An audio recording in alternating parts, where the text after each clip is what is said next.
Hi, once again, this is Brother Teacher. This video could be possibly a long one, but I'm going to try to cut to the chase and be as concise or explicit as I possibly can and get to the point. This video is about toxins that we use, or many of us use on a daily basis in our home. Just a handful I'm going to mention now. However, it runs the gamut. Just use your imagination. These things that I'm about to mention, these principles that I'm about to mention, you need to wrap around your thumb and remember them. Commit them to memory as a staple for your health and that of your families. There are some things that you don't need to be using in your home, on your carpet, on your body, and in the air, in terms of deodorants and or deodorizers. The other item was the carpet fresheners. I'm going to point out a few things here. One thing is air freshener, aerosol in a can, spray deodorant. Oftentimes, when it's a little musty, a little rank in your home for various reasons, we want to freshen the air.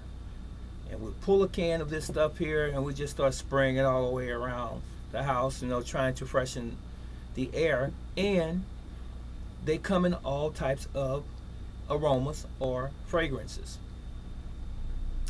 The downside to this, number one, it contains many chemicals that are not friendly to our bodies. It's an aerosol. One of the chemicals that it contains, and I'm going to peer off from time to time and look at my notes so that I don't leave anything out. But one of the chemicals that it contains in most aerosol sprays is butane. Butane is also referred to or used as a lighter fluid. Butane is responsible for brain and nervous system toxicity. So when you inhale it, it goes immediately to your brain. You figure the rest out. Another toxin that is found in most aerosol fragrance sprays or deodorizers is acetone. Many of you may know what that is. Acetone is also used to remove fingernail polish from women's nails, and it also causes blood, heart, gastrointestinal, and respiratory toxicity. We'll leave it at that. Now, there's also found in these aerosol cans an ingredient called petroleum. And that petroleum is one of the key ingredients in the fragrance. I say fragrance. You see, nowadays, you will find the term fragrance used very often on a lot of packages, a lot of chemicals, if you will. And because of proprietary reasons, they, by law or legally, don't have to tell you what the ingredients are. So there can be 300 or 400 ingredients in there that are chemicals, and they are disguised or masked by the term fragrance. Well, brother teacher, what fragrance? We don't know. They may say that it's lilac, or that it's cherry flavor, or it's strawberry, or it's vanilla. We don't know what made up those fragrances, or what chemicals that is.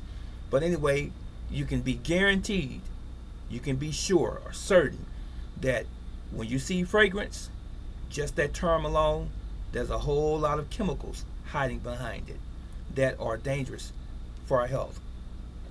Now, another thing I want to show you is this carpet freshener.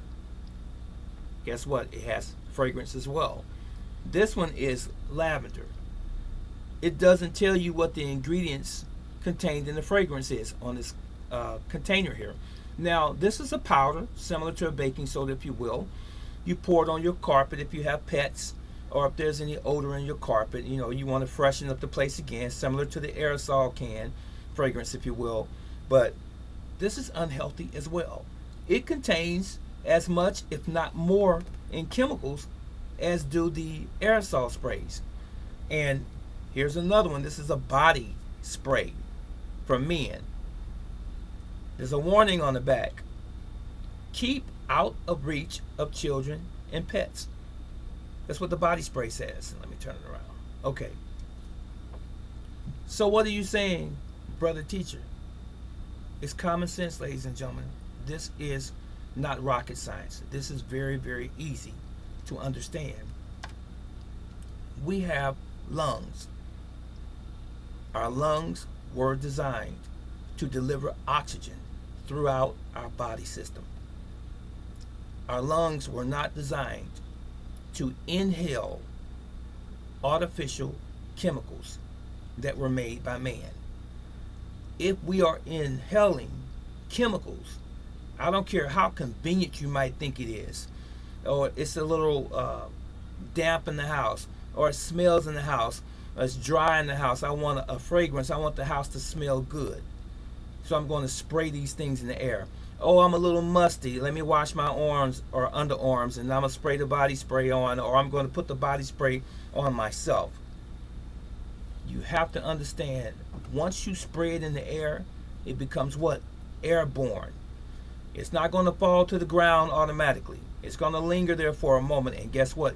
You are going to inhale it, and it's going to go into your lungs. Your lungs cannot distinguish what a fragrance is that's made by man as it relates to or a comparison to oxygen or carbon dioxide and so forth. So it doesn't know what that is. So it's going to end up being lodged inside the tissues of the lungs. And later on, you're going to have some problems as far as your health is concerned. Now, the powder that you put on your carpet, it's not good for your pets. It's not good for you to be walking on the carpet. Even if you vacuum it back up, there's going to be some residual powder and chemicals, if you will, still in the nap, still in the fibers of the carpet. So when you lay on the floor with the baby or the grandbaby and you're playing with them, you are inhaling those chemicals. That baby is inhaling those chemicals. And if you have pets, such as cats, dogs, it doesn't matter what your pet is. That animal likes to sniff. It likes to set up its territory. It likes to be curious. So they'll be sniffing the carpet and the floor and all of this dander and all of these other chemicals that have been setting inside the fibers of your carpet and so forth. They're going to inhale it. You ever notice that your cat or dog sniffs when they have carpet in the house, and they sneeze and so forth? A lot of times that's because of the things that you sprayed in the house. It's because of the things that you track in on your shoes when you walk across the carpet from outside and so forth. You have to be careful. These things can cause allergic reactions, especially when you have children in the house that have asthma or bronchial issues. Okay, think about this. These things are not healthy for us. So again, I'm going to recap. Aerosol cans, okay? Dangerous. Leave them alone. Any powder that you spray or you pour on your carpet, leave it alone. Baking soda is always good because it's natural, bicarbonate of soda. You can use that. And you can even leave it in the carpet for a couple days and you can come back and vacuum it up. It's okay. But all of these other things, these artificial things that man made in the laboratory, leave them alone because they're only going to cause you problems down the road. This is Brother Teacher. I'm out.